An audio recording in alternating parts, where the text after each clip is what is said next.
I'm on a quest to find my favourite game of the year, one game at a time, and today, fate decides. And it landed on Hades 2. Let's see where it ends up on the leaderboard. You know, there comes a point in every hero's journey where you've just got to accept you're no longer the main character. Okay, so I've already played the first Hades, so I wasn't going in completely blind. I knew death wasn't a failure, it was part of the game, but since I don't play many roguelikes, it still sucked every time it happened. But as you do with these games, you just keep on trucking, getting stronger with every single run. Now, in standard Ramen Raider fashion, I never intended to make my first run a game-winning run.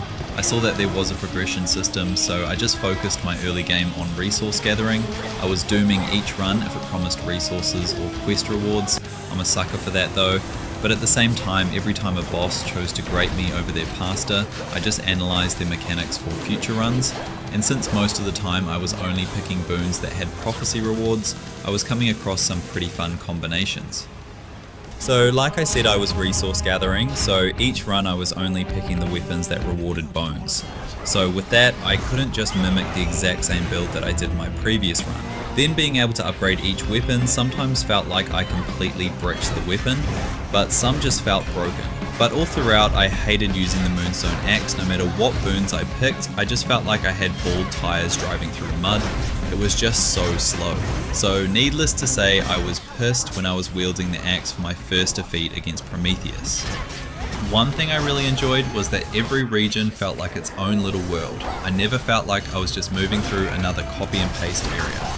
Each location had its own atmosphere, enemies, and challenges, so even just reaching a new area really felt like its own achievement. Except Fields of Mourning, that region can suck an egg. Okay, so as far as builds go, I never followed any guides. I was just trying to work it out myself, figuring out what did and did not work with upcoming encounters and boss fights, and it took so many mistakes to work this out. Now, when I upgraded the Argent Skull to Aspect of Medea, where the skulls stick to me then explode, I just thought this weapon was balls. Like, how am I supposed to do anything with this piece of shit? Until I got Blood Spree, which heals on hit, and Mutual Destruction, which deals more damage the lower my health. So I was just running into fights like I had rabies with a kill or be killed mentality. It wasn't the best build, but man was it fun.